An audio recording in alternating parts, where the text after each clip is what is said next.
काय करायला हवं? दुर्दैव हे आहे की देशामध्ये जे आज चाललेलं आहे ते येणारा काळ कसा होणार आहे त्याची एक झलक आहे आम्हाला वाटतं. काही दिवसापूर्वी बाबरी मस्जिदचा निकाल आला. 28 वर्षापूर्वी आम्ही सगळ्यांनी बघितलं होतं, टेलिव्हिजनवर लाईव्ह टेलिकास्ट होतो. सारा जग बघितलं होतं की कशा कोण कोण लोक होते ते पाडण्यामध्ये, आणि कोर्टाचा निर्णय येतो की नाही, कोणी नाही होते ते त्यांना समजावण्यासाठी गेलं होतं आणि सगळ्यांना निर्दोष सोडण्यात आलेला आहे. आमचा विश्वास सुप्रीम कोर्टवर आहे, आमचा विश्वास CBIवर आहे, आमचा विश्वास लोकसभे आणि पार्लमेंटवर आहे. आणि हेच संस्था आम्हाला असा धोका देत असेल तर हे खूप काळजी करण्याची वेळ आलेली आहे. आणि काही दिवसानंतर जेव्हा हे बातमी येतं की एका युवतीला 4 नरभक्षक असे इस तऱ्हाचा तिच्यावर बलात्कार करतो, सामूहिक बलात्कार करतो, आणि एका रात्री त्यांच्या परिवाराला ना बोलवते त्या मुलीला त्याचा अंतिम संस्कार करण्यात येते आणि पोलिसांच्या वतीने हे सगळ्यात करण्यात येते. आणि त्याच्यानंतर कुणालाही त्या परिवाराला भेटण्यासाठी परवानगी दिली जात नाही. तिकडच्या DM जे आहे ते तिथे जाऊन त्या परिवाराला धमकवण्याचा प्रयत्न करत आहे. तर हे गुंडाराज नाही आहे तर काय आहे? मला फक्त हे सांगायचं आहे की मी MIMचा खासदार आहे, पण याचा अर्थ हे नाही आहे की आज माझी अपेक्षा हे आहे की माझ्या शहरामध्ये राहणारा, चाहे ते भारतीय जनता पार्टीचा असू द्या, शिवसेनेचा असू द्या, काँग्रेसचा असू द्या, राष्ट्रवादीचा असू द्या, सगळ्यांनी रस्त्यावर उतरण्याची वेळ आलेली आहे. भारतीय जनता पार्टीचे लोक का रस्त्यावर येत नाही? का त्यांच्या घरी मुली नाही आहे का? त्यांच्या घरी बेटी नाही आहे का? त्यांच्या घरी बहीण नाही आहे का? हे सगळं आपण धर्माच्या आणि राजनीतिकच्या चष्म्यामध्ये बघण्याचा प्रयत्न करत असेल तर हे वाईट दिवस येणार आहे. की बलात्कार झालाच नाही अशी काही याच्यापेक्षा देखिए हद तो ये हो गई है कि आप ये कहते हैं कि बलात्कार हुआ ही नहीं है. अगर बलात्कार हुआ नहीं है तो आपने बॉडी बच्चे के परिवार वालों को क्यों नहीं दिए? अगर बलात्कार हुआ नहीं तो आपने रातों रात ऐसी पुलिस की सुरक्षा के बीच में आपने वो बच्ची का अंतिम संस्कार क्यों किया है? अब तो ये कह रहे हैं कि बाबरी मस्जिद तो किसी ने गिराई नहीं, तो हम भी तो यही कह रहे हैं कि बाबरी मस्जिद किसी ने नहीं, उस दिन हवा तेज चल रही थी, बाबरी मस्जिद गिर गई.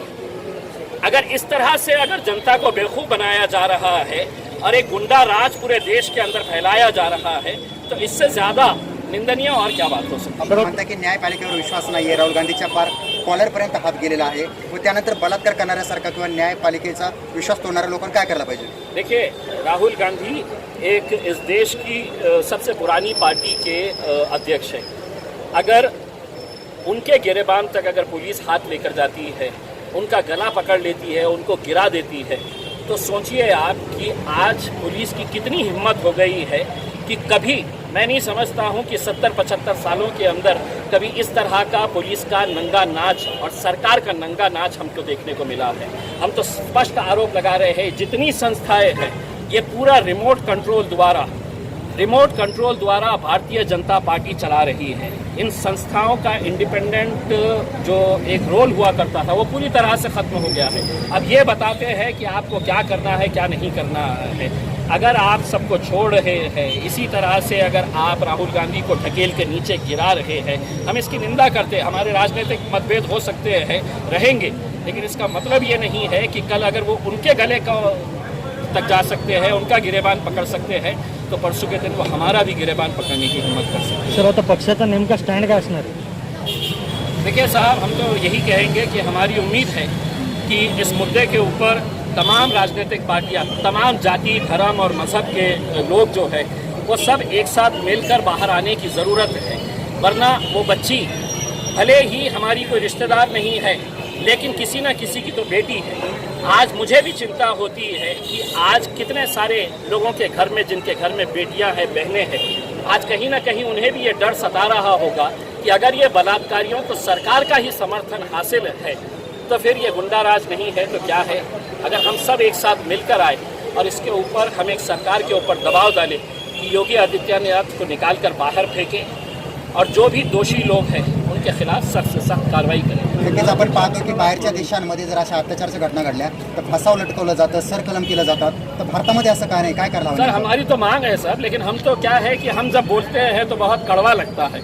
हम तो ये कहते हैं कि उनको क्रांति चौक के ऊपर लेकर आया जाए, जितने भी बलात्कारी है और उनको सरेआम फांसी के ऊपर लटकाया जाए। ये इस्लामी कानून है। लेकिन अगर हम कहेंगे तो देखिएगा, ये आप एक दो जनों को चौराहे के ऊपर लाके फांसी के ऊपर लटकाइए साहब, देखिएगा ये बलात्कारियों की हिम्मत कैसी टूटती है करके। आपने जो सवाल किया है कि विजया राहटकर जो भारतीय जनता पार्टी की वुमेन्स कमीशन की ये चेयरपर्सन रही है, वो मेरे औरंगाबाद शहर की है।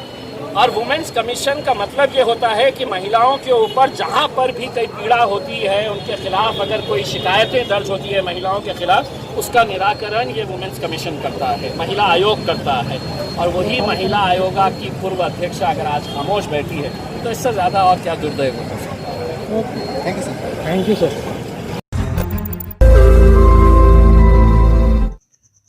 रोज नई खबरों को देखने के लिए हमारे औरंगाबाद समाचार चैनल को सब्सक्राइब कीजिए और नोटिफिकेशन पाने के लिए हमारे बेल आइकन को दबाइए ताकि हर खबर की नोटिफिकेशन आपको मिलती रहे।